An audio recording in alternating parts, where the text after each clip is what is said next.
नमस्कार। मैं हूं विनोद शर्मा और आज मेरे साथ एक ऐसे संत जुड़े हैं जो श्री गौरी शंकर वैदिक धर्मार्थ ट्रस्ट के संस्थापक हैं और 2014 में उन्होंने इस ट्रस्ट की स्थापना की। तब से वो कार्य में लगे हुए हैं। इसके साथ साथ वो सनातन धर्म को घर घर गांव गांव पूरे देश में और विश्व में पहुंचाना चाहते हैं। उसी कड़ी में आज हम उनके साथ एक विशेष चर्चा में अ, उनको साथ जोड़ रहे हैं। मैं आज के इस कार्यक्रम में महाराज जी श्री राजेंद्रानंद सरस्वती महाराज जी का स्वागत करता हूँ। नमस्कार। जय श्री कृष्ण। सबसे बड़ा जो आज के समय में बहस का विषय है वो है सनातन धर्म, जिसको लेकर दक्षिण भारत में डीएमके के नेता और तमिलनाडु के मुख्यमंत्री के बेटे उदयनिधि ने एक वक्तव्य जारी किया है और जिसमें कहा गया है कि जो सनातन धर्म है वो मलेरिया या कोरोना इस तरह की एक बीमारी है जिसको समाप्त किया जाना चाहिए। उसके मन में क्या है क्या नहीं ये बात अलग है, लेकिन सनातन धर्म के बारे में जाने बिना इस तरह का बयान देना, उस पर पूरे देश भर में प्रतिक्रिया हुई है। महाराज जी, आप क्या कहते हैं? सनातन धर्म की विशेषता क्या है और जो लोग कह रहे हैं सनातन धर्म के बारे में ऐसा, उनको आप क्या जवाब देना चाहेंगे? जी। सबसे पहले तो मैं बहुत धन्यवाद देना चाहूंगा। कम से कम आप इस विषय में चाहा सोचा कि इस विषय में चर्चा हो, जी। क्योंकि आज स्थिति ये हो गई है कि पूरे विश्व भर हाँ। लोगों को अगर बुराई दिख रही है तो सनातन धर्म, अगर वो रिवारता दिखाई दे रही है तो सनातन धर्म, जबकि वे भूल चुके हैं कि वह भी एक सनातन के ही एक अंग है। सनातन कोई एक धर्म, सनातन पूरा विश्व है। सनातन कोई एक व्यक्ति नहीं है, कोई एक देश नहीं है, कोई एक राज्य नहीं है, कोई एक व्यक्ति, कोई कपड़ा नहीं है। सनातन का मतलब पूरा विश्व है। और इस संसार में उत्पन्न हुआ प्राणी, चाहे वह कोई भी हो, कहीं भी रहता, वह सब का सब सनातनी है। आपने जो चर्चा कही कि भाई उदयनिधि ने कहा बीमारी की बात है, आपको बता दें कि हम उनको क्या कहें, उनको ऐसा कुछ शब्द नहीं लग रहा, क्योंकि वो भी कहीं ना कहीं सनातनी ही है। हाँ। उनको हम ऐसा कुछ नहीं कर सकते। हाँ। ये हम जरूर कह सकते हैं कि इस बीमारी के वो रिवायता बीमारी के, मूर्खतापूर्ण बीमारी का शिकार हो गए। उनको सनातन के विषय में या यूं कहें कि जिस परिवार में वो जन्म लिए हैं, अभी अपने हाँ। परिवार के विषय में समझे नहीं और अपने परिवार माता पिता की बुराई करना प्रारंभ कर दिए। सनातन धर्म का मतलब ही मानवता होता है। मानवता का पोषण ही सनातन करता है। इसके अलावा और कहीं मानवता नाम की कोई चीज नहीं है। और जो सनातन के विरोधी हैं, सनातन के नहीं, ये मानवता के विरोधी हैं। सनातन का विरोध करना ही मानवता का विरोधी माना जाता है, और विरोध है, माना नहीं जाता है। ये मानवता के विरोधी हैं, वही सनातन का विरोध कर सकते हैं। जो मानव को लेस मात्र भी अगर सम्मान देते हैं, जो मानते हैं कि मैं मनुष्य हूं और मेरे अंदर मानवता है और मानवता को समझना चाहिए, वे सपने में भी सनातन की बुराई नहीं कर सकते, सनातन की निंदा नहीं कर सकते। दूसरी बात आपको बता दें कि सनातन एक साथ बैठ करके सभी एक दूसरे से, सनातन में कहीं जातिवाद नहीं है, कहीं कोई रिवायता नहीं है। सनातन तो सबको कहता है सभी जिए, सभी मौज में रहे, सभी आनंद में रहे। सनातन की एक परंपरा का विषय में आपसे चर्चा में करना चाहूंगा। जी। हमारे यहाँ एक पद्धति है। पद्धति ये है, क्योंकि इन नेताओं ने आजकल ना समस्या क्या हो गई है कि लोग जबरदस्ती आपको बताते हैं कि आप शर्मा ब्राह्मण हैं, आप ये क्षत्रिय हैं, ये है वो है। हमारे सनातन धर्म में आपको बता दें, यहाँ एक बताया गया, जैसे कि हमारे परिवार में हम 4 लोग हैं, तो 4 का अलग अलग नाम होता है। जैसे आप 2 भाई हैं, दोनों भाई को अब शर्मा जी को कहेंगे तो शर्मा जी कहाँ 5-6 हैं, कौन शर्मा जी आएंगे? तो एक व्यक्ति का नाम लिया जाएगा ना। वैसे ही हमारे सनातन धर्म में भी लोगों को एक नामकरण दिया गया है, नाम रखा गया इनको बुलाने के लिए। ऐसा नहीं है कि वहां पर उनको जाति दिया गया, उनको नीचा दिखाया गया, उनमें भेद किया गया, ऐसा कदापि नहीं। एक परंपरा है, परंपरा हमारे विवाह संस्कार की। विवाह एक संस्कार ऐसा हमारे यहाँ है जो सबसे बड़ा, आप भी समझेंगे कि विवाह संस्कार एक बड़ा पावर है, बड़ा पवित्र है, बहुत ही पवित्र पवित्र है। इस विवाह के मंडप में हमारे यहाँ पंडित जी को बुलाते हैं मंत्र पढ़ने के लिए। उसी मंडप में हमारे यहाँ नाई आता है जो न्यौछावर लेता है। उसी विवाह के मंडप में जो बालक, जो दुल्हा दुल्हन मौर पहनते हैं साहब, हाँ। जो मौर, जो बांस जो बनती हो, हमारे यहाँ एक बिरादरी आती है, डोम कहते हैं वो, नहीं, वो लोग बनाते हैं साहब, उनको बनाया हुआ उसको पहनाया जाता है। हमारे एक दूसरा जो आजकल नाम रख दिया है एसी एसटी, पता नहीं लोगों ने क्या क्या नाम भी दे दिया उनका, वो लोग बनाते थे, वो आके हमारे यहाँ ढोल बजाते थे, जब तक शादी होती थी हमारे घर में वो बैठे रहते थे। हमारे यहाँ एक होते हैं बढ़ई बोलते हैं उनको, नहीं, बढ़ई होते हैं, वो बांस काट के लाते तो उसे मंडप छाया जाता है। हमारे यहाँ हर एक बिरादरी, हमारे हर बंधु को उस विवाह के मंडप में सम्मान के द्वारा माली को बुलाया जाता है, फूल लेकर के आता है, उसको माली कहते हैं जो फूल लेकर के आता है। आपको बता दें कि हमारे सनातन पद्धति में सबको एक रखा गया, हाँ। सबको एक जगह बिठाया गया और सबको एक साथ में, जहाँ पंडित जी बैठते हैं वहीं हमारा एससी एसटी, जिसको लोग दलित नाम दे दिया गया, दलित नहीं, दलित काहे को है, वे हमारे बराबर में बैठते थे, हमारे साथ बैठते थे। जैसे पंडित जी को हम दक्षिणा देते हैं वैसे उनको भी उस विवाह के मंडप में हम दक्षिणा देते थे। तो जब एक ही है, साथ बैठते हैं, तो अछूत कहाँ से? दूसरी बात एक और मैं कहना चाहूंगा आपसे, विवाह के पश्चात जब संतान उत्पन्न लेता है शर्मा जी, संतान जब पैदा होता है ना, बाप भी तब तक नहीं छूता है जब तक वो, हमारे यहाँ जो लोग होते नार काटते हैं, उनको जो भी बोलते होंगे नाम है, जब तक वो नार नहीं काटते सबसे पहले वो उसको छूते हैं, वो अपने गोद में लेते हैं, उसके बाद तब जा करके पिता के गोद में जाता है या परिवार के अन्य लोगों के गोद में जाता है। तो वह बालक अछूत क्यों नहीं हो जाता अछूत के छूने से? हमारी सनातन पद्धति अगर इतनी बीमारी थी तो वहां पे उसको क्यों छूने दिया गया? वहां पे उसको नहीं छूने दिए जाना चाहिए। तो ये है कि हमारे यहाँ दूसरी बात क्या है कि हमारे यहाँ सनातन धर्म, एक रामचरितमानस की चौपाई में कहना चाहूंगा आपसे, मानस की चौपाई में एक सबरी ने, जब सबरी के यहाँ राम गए हैं, जब सबरी के यहाँ राम गए हैं तो सबरी ने एक शब्द कहा है राम से कि अधमत अधम अधम अति नारी। उसने कहा, पढ़ना चौपाई को लिखा है, अधम ते अधम अधम अति नारी। भगवान राम ने कहा कि क्या कर रही है? बोला मैं भिल्ल जाति की हूँ, नहीं वनवासी हूँ, आदिवासी हूँ, और उसमें मैं स्त्री जाति हूँ महाराज। तो राम ने कहा वहां पे जो विवेचना की गई है वहां पे जाति का वर्णन नहीं किया गया है। वहां पे हमारे यहाँ बताया कि भगवान ने वहां पे तुलसी बाबा ने कहा कि दो प्रकार की जाति, एक स्त्री जाति, एक पुरुष जाति की बात आई है। उसने कहा कि मैं स्त्री अधम ते नारी, अपनी नारी जातीयता बताई है। उसने ये नहीं कहा कि मैं इस जाति से, अधम अधम अधम अति नारी, नारी कहा है उसने, यानी नारी और पुरुष ये दो प्रकार की जाति उसने वहां संबोधन दिया है। भगवान ने कहा कि मैं जात पात, मैं जात पात को नहीं मानता, यानी मैं स्त्री पुरुष को नहीं मानता। मेरे पास तो जो भक्त होते हैं, जो भक्ति करते हैं, हम उनको अपना लेते हैं, चाहे वो स्त्री हो या पुरुष हो। लेकिन यहाँ पे समस्या क्या है? लोग पढ़ते नहीं, अध्ययन नहीं करते, स्वाध्याय नहीं करते।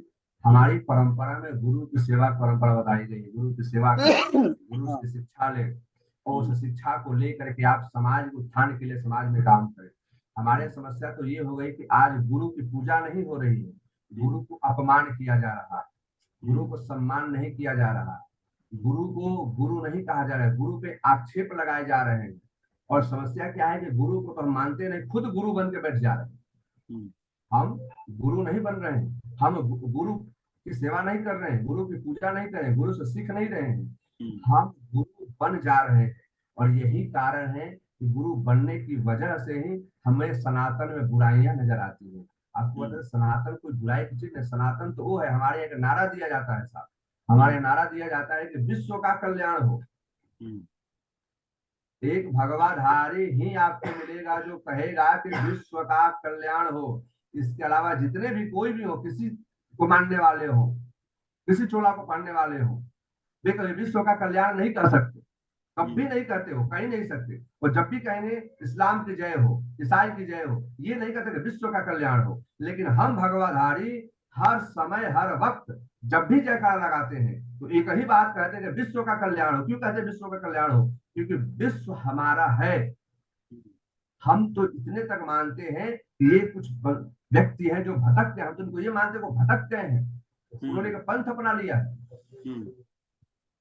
वो भटक गए, हमको भटकना मानते हैं। हम ये नहीं मानते कि वो गलत हो गए हैं, हम मानते हैं कि भटक गए हैं, हो सकता है शायद वापसी हो जाए, वो शायद वो किसी न किसी दिन समझ जाए। लेकिन स्थितियां ये हो रही हैं कि कुछ मूर्खतापूर्ण बात को लेकर के, जैसे आपने कहा कि अभी उदयनिधि ने, इनको मूर्खतापूर्ण ऐसे लोगों की वजह से, इनकी वजह से हमारा सनातन धर्म या सनातन धर्म के लोग भटक जा रहे हैं। इन लोगों की बातों में आकर के, ऐसे लोगों को सुन करके, इन लोगों की मान करके, जबकि वो खुद मूर्ख आदमी है, उसने आज तक सनातन की क्या किसी पुराण पे अध्याय, किसी स्वाध्याय को, किसी पुस्तक को स्वाध्याय किया है, किसी गुरु की सेवा किया है? उसको ये पता नहीं गुरु क्या होते हैं, उसको पता नहीं शिष्य क्या होते हैं। हमारे यहाँ गुरु शिष्य परंपरा है सनातन धर्म में, गुरु और शिष्य, इसके अलावा कुछ नहीं है।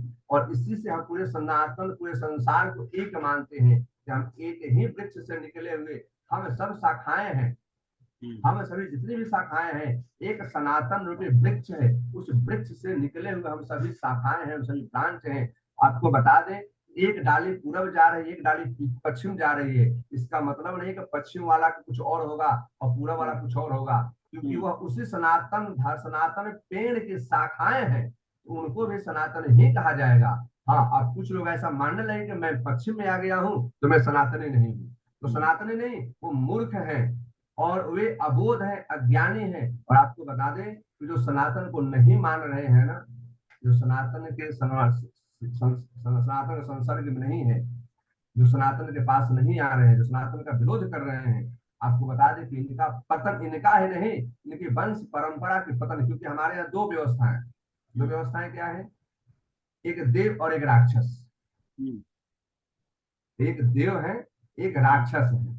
आज शुरू से चले आ रहे हैं, कोई नई बात नहीं, शुरू से हमने देखा है कि आपने देखा रावण भी हुए नहीं, चारों वेदों के ज्ञाता हुए नहीं, उनको दशहरा में कहा गया इतना कि 10 बुद्धि के बराबर उनके पास ज्ञान था उनके पास नहीं, लेकिन राक्षस थे। तो राक्षसों की प्रवृत्ति रही है कि जब भी देवता लोग कुछ काम करने चले ना, उनपे व्यवधान डाले, उनपे नहीं अत्याचार करें, नहीं, जब भी कोई ऋषि महर्षि यज्ञ करते थे, मारी सुबाहु जाते थे, उनको नुकसान करते थे, ये सब राक्षसी प्रवृत्ति के लोग हैं, ये लोग राक्षस लोग हैं। लेकिन हमारे यहाँ तो आपको बता दें कि राक्षसों को भी क्षमा करने की परंपरा सनातन ने बनाया है।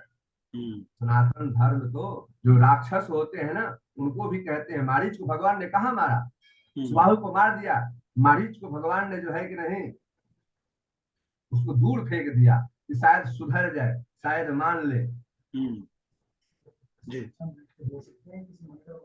हाँ, तो आपको बता दें कि हमारे यहाँ स्थितियां ये हो गई है ना, ये राक्षस लोग आज की बात नहीं है, शुरू से ही राक्षस लोग, अभी कोई मंदिर धर्म का काम करने चले आप, वो दो आकर के आपके विरोध में खड़े हो जाते हैं, नहीं, दो आकर के विरोध में खड़े हो जाते हैं। और दूसरी बात ये है कि अब, हाँ, एक समय था कि कोई हिंदू के विषय में कुछ कह के चला जाता था, सनातन के विषय में कह के चला जाता था, हमारी पुस्तकों के विषय में कुछ कह के चला जाता था। लेकिन आज भारत में नहीं बल्कि विश्व के कई ऐसे देश हैं जहां पे राम की सेना तत्पर है, तैयार है लड़ने के लिए, मरने के लिए, क्योंकि आज के समय में सनातनी जागने लगे हैं, जग गए हैं, और वो अब ललकार रहे हैं ऐसे राक्षसों को। हमारे सनातनी अब ललकार रहे हैं तो तुम्हारी औकात है, तुम बाहर आकर के दिखाओ, रोड पे आकर के दिखाओ, हम भी बताएंगे तो कि हम में क्या ताकत है और हम कौन है। नहीं, ऐसे लोगों के लिए जवाब देने के लिए जगह जगह हम संतों की, अब नहीं, हमारे संत समाज ने बहुत ऐसे अनुयायियों को, बहुत ऐसे अनुयायी हमारे आ गए हैं जो लड़ने और मरने के लिए तैयार हो गए। इनको जरा सा एक बार कह के देखा जाए तो जैसा किसी मस्जिद के विषय में बोल के दिखा, ईसाई मिशनरियां काम कर रही हैं उसके विषय में बोल के दिखा, इनकी औकात नहीं है बोलने के लिए। एक बार एक किसी भी जुम्मे के दिन बंद कमरे के अंदर भी, आपको बता दो, बंद कमरे के अंदर में, सुरक्षा के अंदर में भी एक मस्जिद में मौलाना के विषय में बोल के दिखाएं, इनकी औकात नहीं है बोलने की। इसलिए बोल देते हैं सनातन के विषय में कि सनातन क्षमा करता आया है, क्षमा करता आया है, क्षमा कर सुधरने का मौका देता आया है, सुधरने का बार बार मौका देता है। लेकिन अब वो दिन ज्यादा दिन नहीं है, अब सनातनी भी अब तैयार हो गए सजा देने के लिए, क्योंकि कहते हैं हमने बहुत क्षमा किया, हम आज तक क्षमा करते आए हैं, क्षमा कर, लेकिन अब क्षमा का समय है ना, अब बीत गया है, क्योंकि तुम्हारी आदत हो गई है बार बार क्षमा लेने की और बार बार गलती करने की, बार बार सनातन धर्म में कुठाराघात करने की। तो अब ये बर्दाश्त नहीं होगा। और मतलब ऐसे लोगों को, मतलब विनय न माने जलद जड़ गए, 3 दिन बीत और बोले राम सकोप, तब भय बिन होय न प्रीत। बिल्कुल बिल्कुल, भय बिन होय न पूत। इनको बताना पड़े, जब तक भय नहीं होगा, इनको प्रेम नहीं होगा सनातन से। ये भूल गए हैं, अपने आप को भूल गए, ये अपने आप को भूल गए हैं।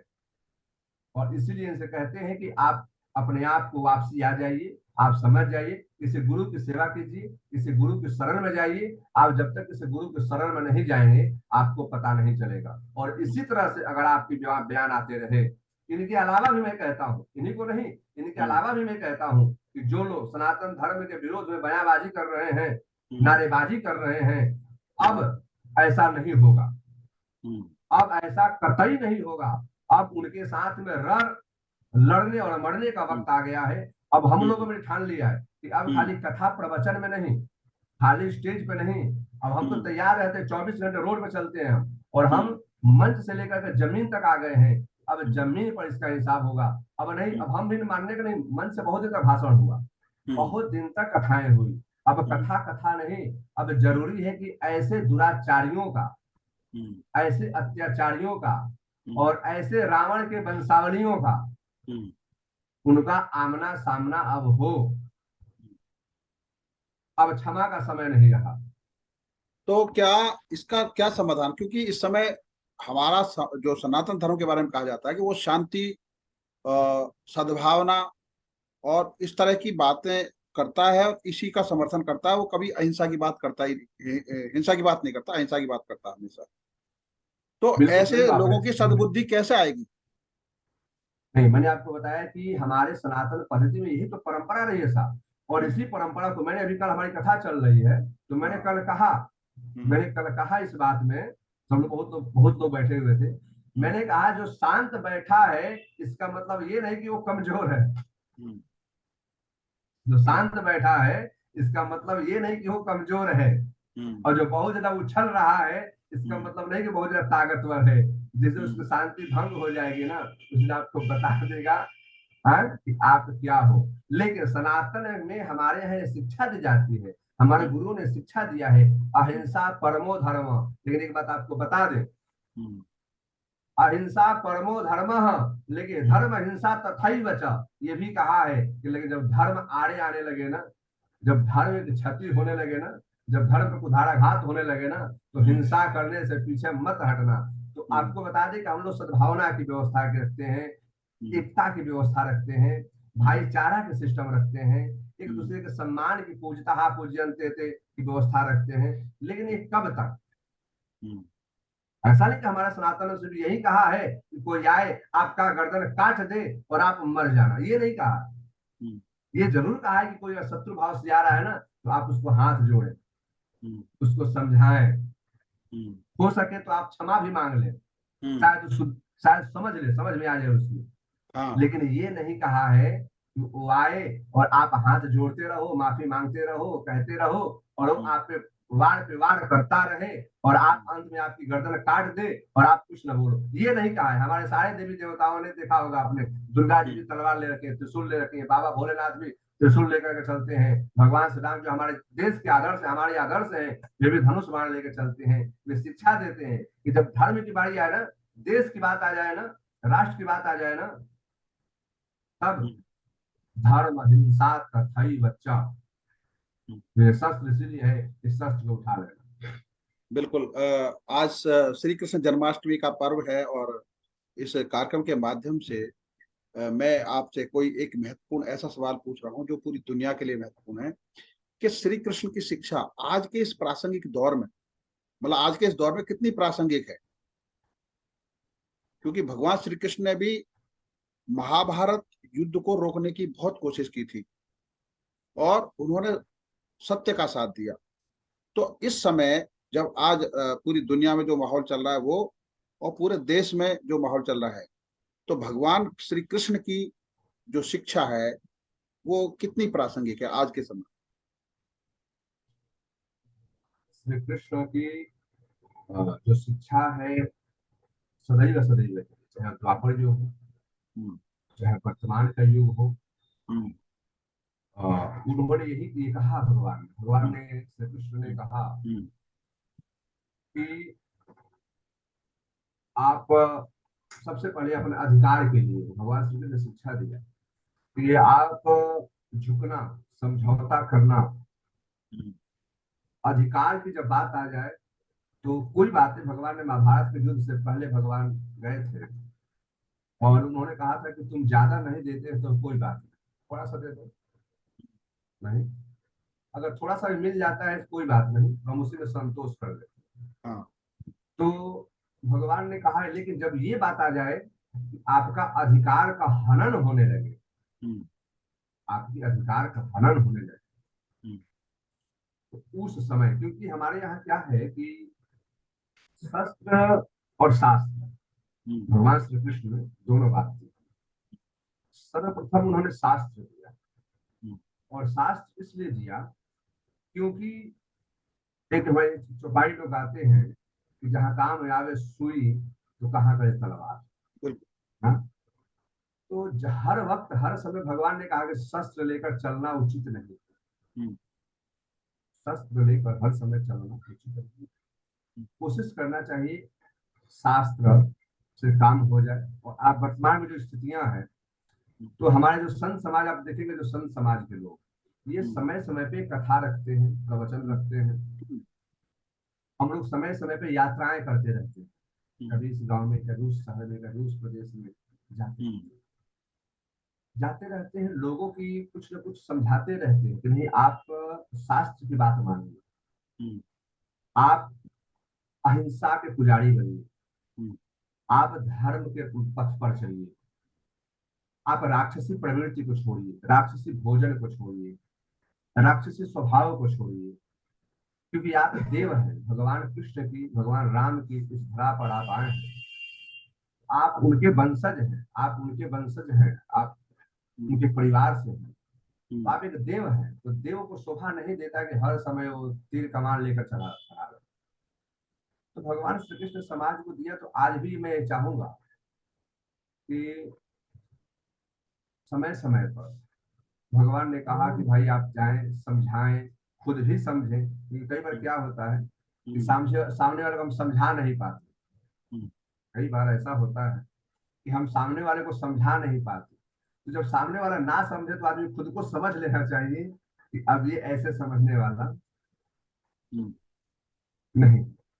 तो भगवान कृष्ण, तो आपने देखा कि जब जन्म लिया, भगवान कृष्ण ने जब जन्म लिया तो पूतना आ गई। हाँ, भगवान ने कहा भाई माँ बन करके आए, क्या करे, लेकिन माँ है नहीं, माँ बन करके आई है, ये माँ है नहीं। तो भगवान ने कहा कि ये जैसे बन करके आई है, हमें वैसे बनना चाहिए। जैसे ये मायावी बन के आई है, माँ का रोल अदा कर रही है, और शत्रुतापूर्ण मुझे मारना भी चाहती है, दोनों दो रूप लेके आई, तो हमें भी दो रूप बनाना चाहिए। क्योंकि समाज तो दिख रहा है कि भाई माँ बन के आई है, समाज में, लोग में, सब में दिख रहा है कि ये माँ बन करके आई है, तो हमें भी बनना पड़ेगा इसके लिए पुत्र। लेकिन ये मुझे मारने के लिए आई है, ये मुझे पता है और उसको पता, ये समाज को नहीं पता। अगर हम इसमें सिर्फ वात्सल्य भाव ही अगर हम देखेंगे, अगर हम इसमें सिर्फ पुत्र ही बन जाएंगे कि नहीं माँ तो दिख रही है, माँ बन के तो आई है, हम पुत्र ही बन जाते हैं। अगर भगवान श्री कृष्ण पुत्र ही मात्र बनते तो शायद विष पिला करके उनको मार देते।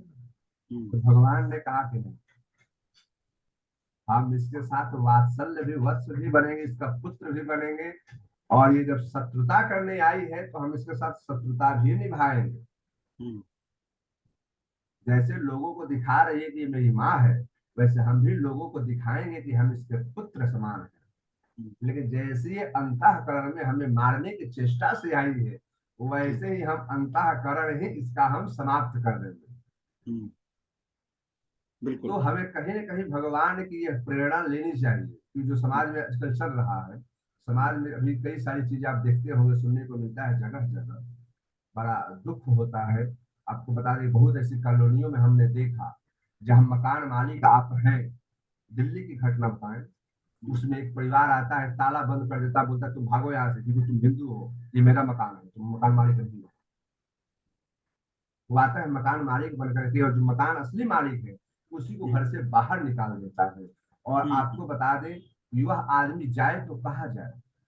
तो कहीं ना कहीं भगवान श्री कृष्ण कहते कि नहीं, आप न तत्पर रहो, तैयार रहो। सामने वाला ना, आपने देखा होगा एक चीज, मैंने कई बार के धर्मियों को देखा है, कई जगह पे धर्मियों को देखा है, और ये सुनने को मिलता है कि जब भी कोई हादसा होता है ना, हादसा होता है कहीं भी किसी भी प्रकार, उसके बाद हो जाता है, प्रशासन अपना एक्टिव हो जाती है, उसका मामला ठंडा हो जाता है, तो उसके बाद एक रिपोर्ट आती है, पता है, मैंने सुना है, अक्सर सुना है चीज, कई जगह पे बाहर के लोग आए हुए, हम लोग तो थे ही नहीं, हम लोग तो बिल्कुल भाई भाई जैसे रहते। हमने एक ही चीज सुना है, हम तो भाई भाई की तरह रहते हैं, भाईचारा से खूब बढ़िया से रहते हैं। ये जो आक्रमणकारी थे, ये बाहर से आए थे, आक्रमण किए और चले गए। तो मैं ये जानना चाहता हूँ कि आखिर वो कहाँ से आते हैं भाई, वो कौन सा देश है, वो कौन सी दुनिया है जहां से वो टपकते हैं और आक्रमण करते हैं, अत्याचार करते हैं, हत्याएं करते हैं, और फिर वो अपने दुनिया में चले जाते हैं। तो आखिर उस दुनिया को रोकने वाला कौन होगा? उसके बाद भाई भाई बन जाते हैं। तो हमने, भगवान श्री कृष्ण ने ये कहा, बहुत अच्छी बात भगवान ने कहा कि देखो, जैसा सामने वाला, सठम साक्ष्यम समाचरे। और दूसरी बात, हमारे यहाँ परंपरा के लोग सोचते हैं कि हम क्यों करें, नहीं उनके यहाँ है तो हम क्यों जाएं। भगवान ने कहा कि तुम होते कौन हो जाने वाला, तुम निमित्त हो, बाकी मैं करने कराने वाला हूँ। भगवान कहता है कि मैं खुद करता हूँ, मैं ही तुम्हें निमित्त बनाया, तो धन्यवाद तो मान कि मैं तुझे अपना निमित्त बनाया। भगवान कहता है कि तू इस बात में धन्यवाद मान कि मैंने तुझे निमित्त बनाया है, तो निमित्त तो बन। तो आज जरूरत है हर आदमी को निमित्त बनने की, फैसला करने के नहीं, बिल्कुल फैसला जजमेंट सुनाने के नहीं। हमारा कर्तव्य, हर हर सनातनी का एक कर्तव्य है कि वह एक निमित्त बने। कि धर्म ध्वजा भगवान ने हमें मनुष्य बना करके भेजा है, कि धर्म ध्वजा लेके चलना, तो धर्म ध्वजा हम लेकर के चलें, अच्छी बात है। और हम लेकर नहीं चलते हैं तो कम से कम जो लेके चल रहा है उसके पीछे लग जाए। बिल्कुल बिल्कुल, आपके साथ बहुत सार्थक चर्चा हुई। अब हमारा समय पूरा हो रहा है, और आपने जो बातें कही सनातन के विषय में भी, और भगवान श्री कृष्ण की जो शिक्षा है, उम्मीद है लोगों को ये समझ में आएगी। और आपने आज हमें समय दिया। महाराज जी, राजेश्वरानंद सरस्वती जी, आपका बहुत बहुत आभार व्यक्त करते हैं आज के इस कार्यक्रम के लिए। आपका बहुत बहुत धन्यवाद।